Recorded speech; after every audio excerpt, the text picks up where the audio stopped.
Alright, so welcome back. And we get to start our last big chapter of the year. We're looking at about 4-ish weeks left, and we're going to talk about gas laws.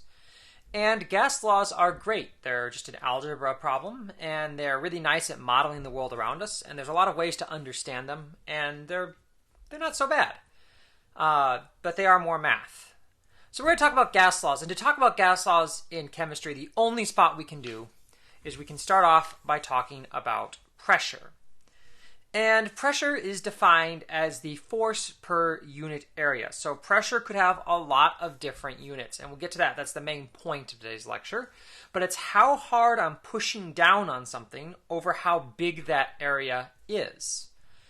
We're talking about how hard gas is pushing down against a surface, but you could talk about pressure being like a hydraulic ram smashing something. And pressure could be like your tire against the road. It can be a lot of things. So pressure is force per unit area.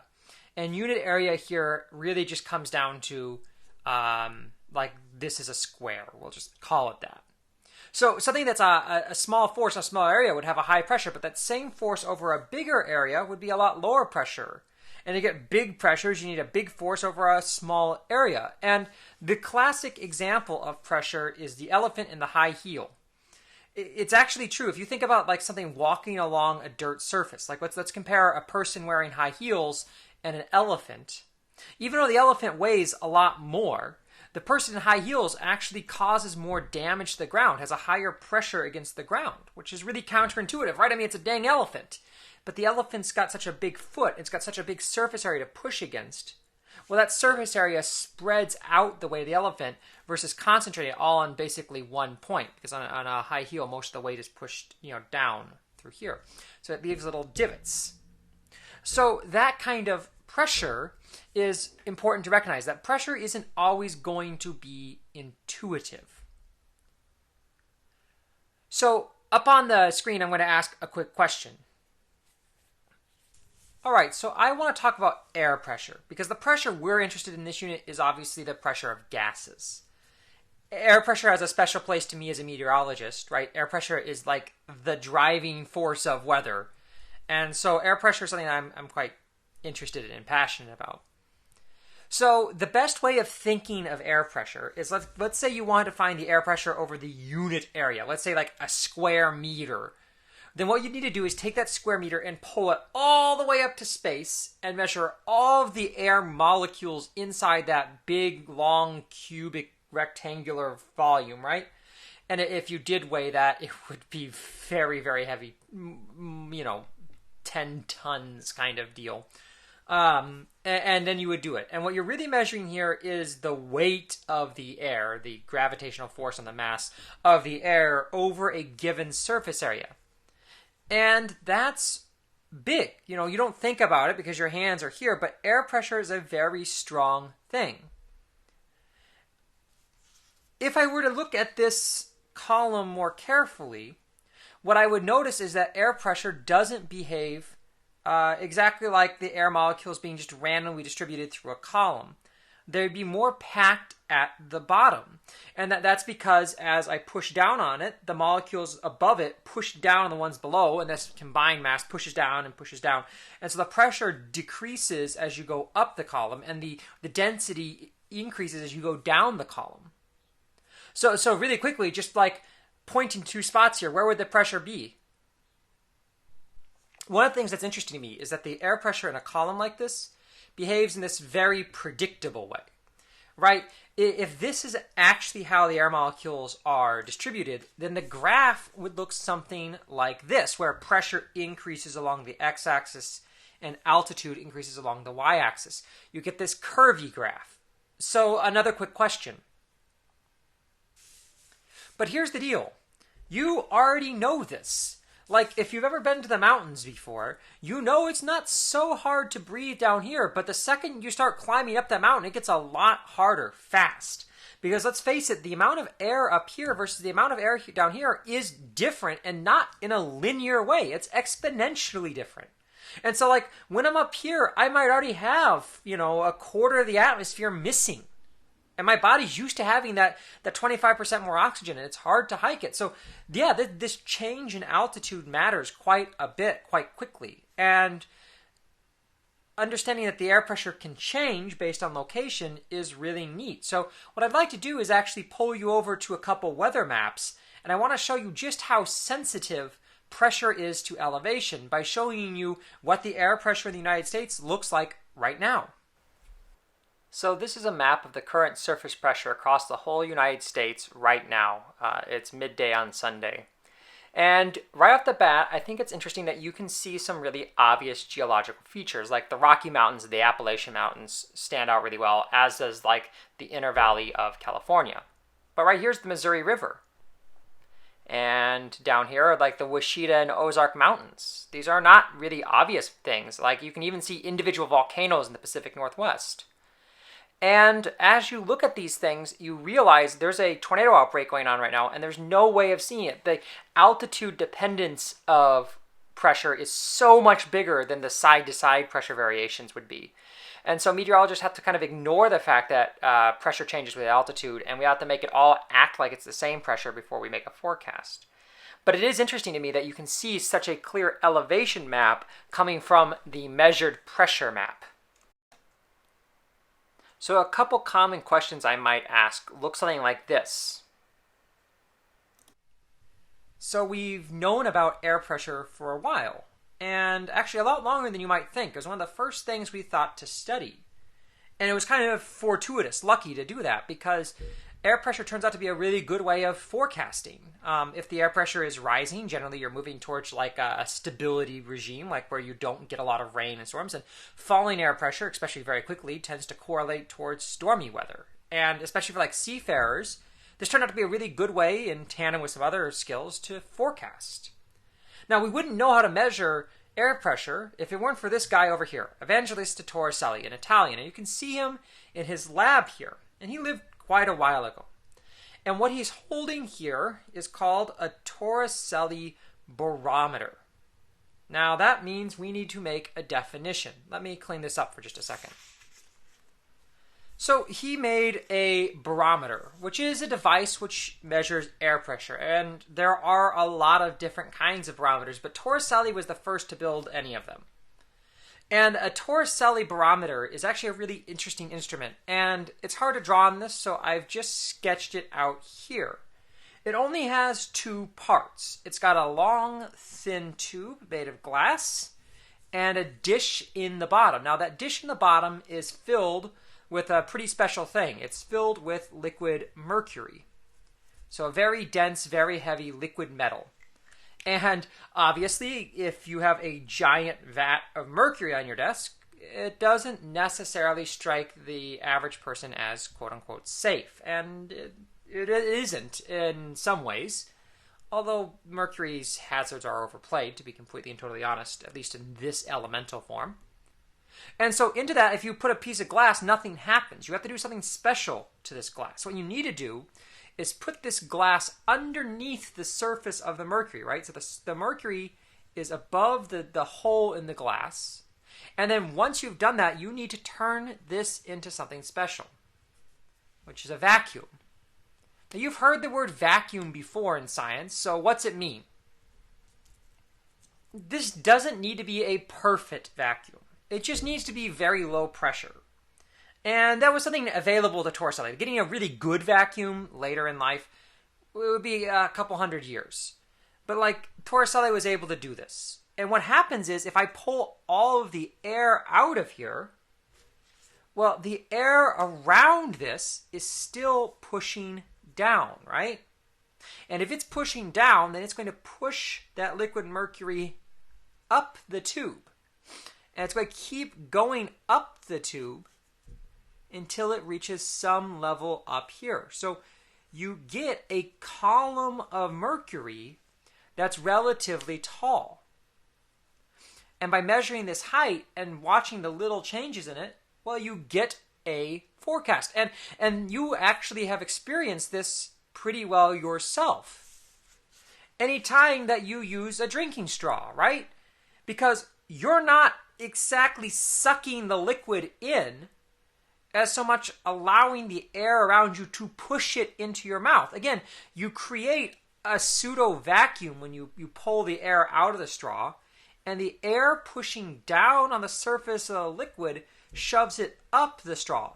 The work is being done by the atmosphere to get the liquid to you. And it takes a lot of force to do that, to be clear. Water rising in a straw or mercury rising in a barometer isn't exactly easy. And I have a demonstration to help you see that. So come with me. Let's go down to my kitchen really fast. So this is a quick demonstration that you could try at home if you had a source of fire.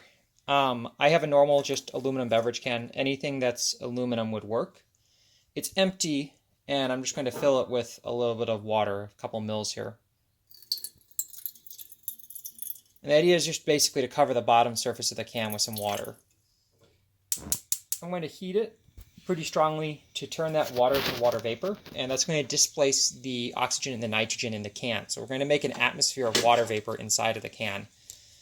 It's going to take a little bit of time here, and what we're really looking for is like visible steam coming out of the neck of the can here, because that would mean that enough of the water has left the bottom of the can and has risen through the height of the column to get to the mouth. You can see like the water on top is boiling pretty instantly, but the water inside the can is going to take longer.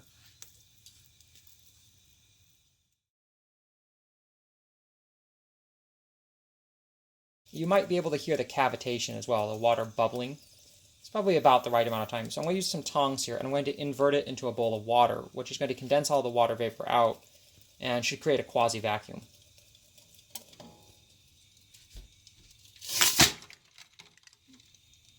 So that's pretty cool. So let's talk about why that happened. At the beginning, we had the soda can here, right? And outside of it in black, I've drawn the air molecules in the air. And inside, I've drawn the air molecules in blue. And then at the bottom, I had liquid water, which I've just drawn as lots of dots. So this was our starting conditions. And the amount of air pushing out on the can was exactly equal as the amount pushing onto it. And so nothing changes. It's stable. Really quickly, question. Which thing has more energy, the gas molecules or the liquid molecules? Which thing's moving faster? Alright, so then we heated the can up, and the molecules start moving around a lot faster by kinetic molecular theory. And some of them escape, but most of them stay inside the can, and the air around the thing also moves a little faster just because it's being heated by the flame. But really, we're trapping that energy inside this can. So we get this situation where the inside of this is way higher energy.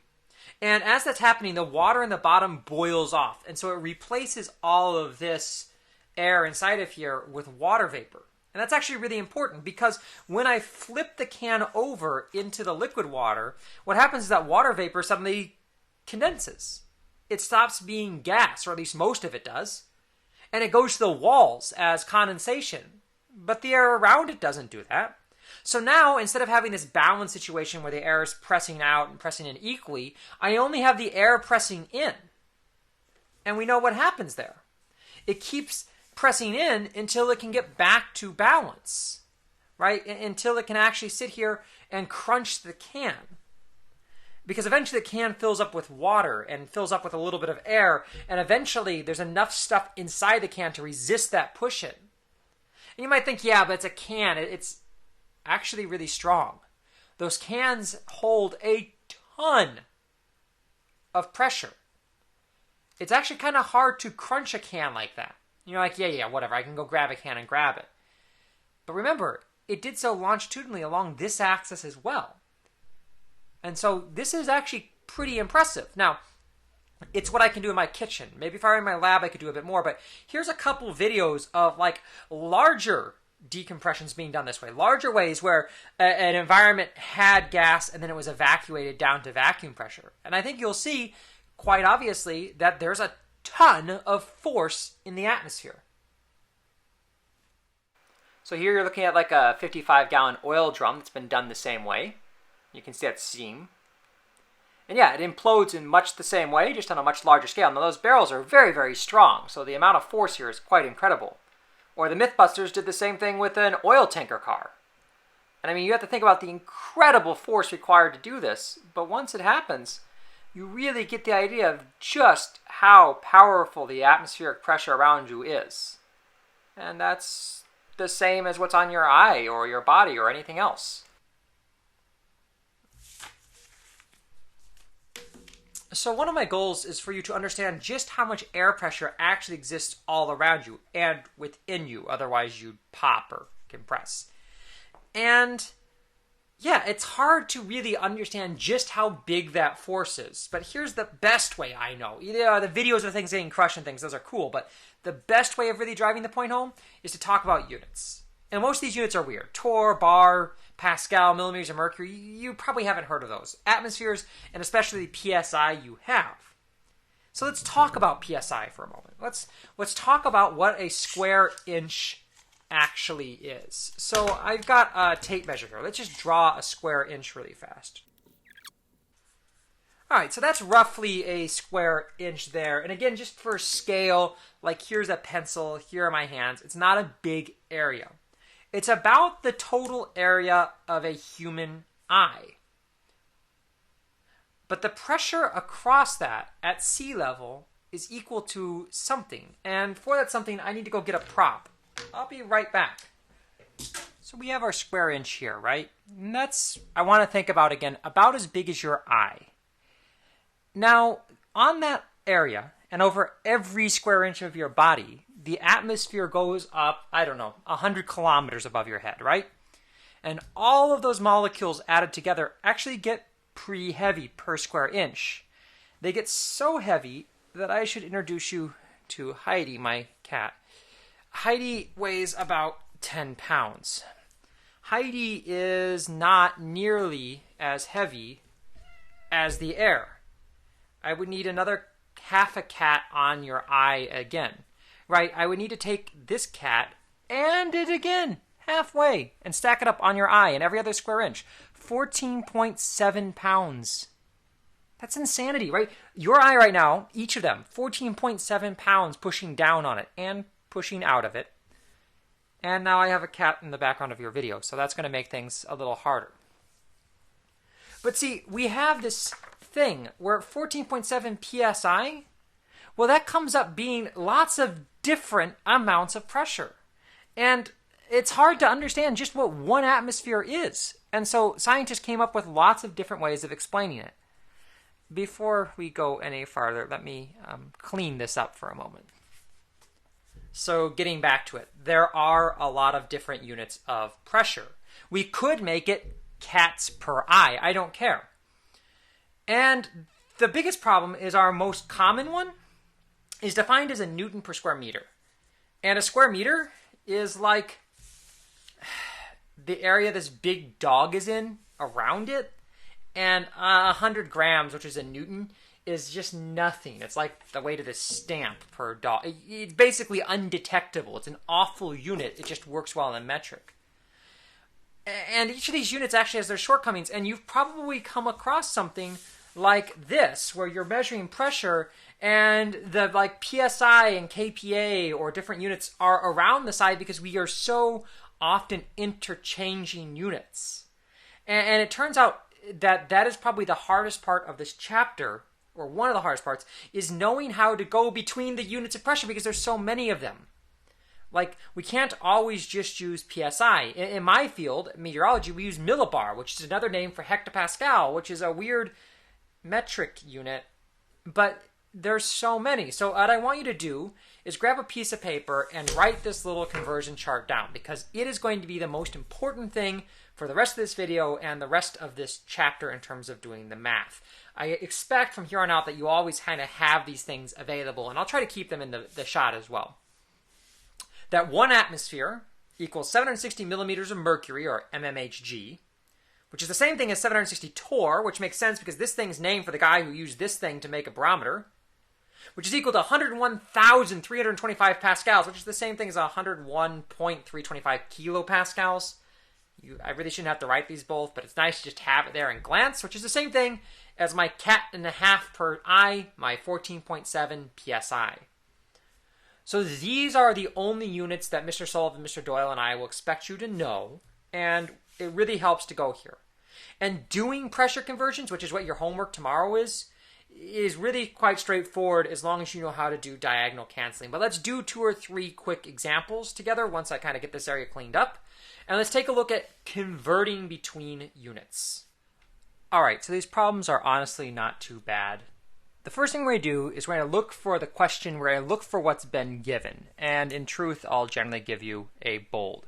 So I've given you 380 millimeters of mercury, and I want to know how many atmospheres that is. So I'm going to take my piece of given information, and I'm going to go ahead and copy it, including the unit, and then I'm going to set up a parenthetical canceling. So an old friend, MMHG is on the bottom, because it's on the top here. And now it's got a diagonal partner, so we'll cancel. And since we're going to atmospheres, we're going to go to ATM as our units on the top. And the question is, how do we get this data here? And the answer comes from that chart I asked you to do. Hey, look, 1 atmosphere. Hey, ATM, 1. MMHG, oh, it's got a 760 in front of it. I'm just going to reference this chart. So what I'm going to do is I'm going to drag the numbers from here into here. And the setup should be pretty easy because of stoichiometry, right? Like it's the setup of units here is just a diagonal canceling. And the good news is it's always going to be a 1 diagonal canceling. Now, some of you can do that math in your head, as can I. But let's go ahead and quickly actually do that math together. See, I'm going to take 380 times, let's see, 1 divided by 760. I could just divide them, but this way is the easiest for most people to see what's going on because it matches their work exactly. And I get my 0.5 back. Now, technically, it'd be 0.50 because of sig figs. Let's not bother too much with sig figs in distance learning. So 0.50 atmospheres. Now, what I do care about is the unit here, right? These things canceled. This thing got left by itself, so I have to use my unit. If I don't put that atmospheres unit down, yeah, that becomes a problem. So let's take a look at another one. My car's tires are inflated to 32 psi. At least that's what they're supposed to be. I want to know how many kilopascals that is. So I know that I have 32 psi as my starting value. I've got to get rid of psi since it's on top. Where does it go now? Since it's on bottom, that means my kPa, my unknown, needs to go on top. I bring in the handy dandy chart, and in 14.7 psi, right, from here, there are 101.325 kilopascals. 101.325. Well, that's a harder thing to do, but it's still just a math problem. Can't do this one in my head, but my calculator is happy to do it. And when I put it through my calculator, I get 220.5 kilopascals, or about 220 kPa if I count for sig figs again. So if I went to inflate my car and it didn't have a PSI meter, but I did have a kPa meter, now I could fill it up to the right amount. Not that that is a situation that would occur, but you know, we have it. So that should wrap up today's lecture in all honesty. If you haven't yet written it down, it's time to pause this video and write this chart down because you're going to be using this a lot during your homework tomorrow. A lot, probably 15 times. And once you're done with the homework tomorrow, we have a Rock and Review Wednesday. On Thursday, we're going to talk about our first gas laws and really get into it. In all honesty, if you're stuck on the homework, make sure you email me or your teacher and get some clarity because we are going to be doing these conversions, kind of assuming you know how to do them after tomorrow. But other than that, be gentle to each other, and I look forward to seeing you soon. Buen camino en todo.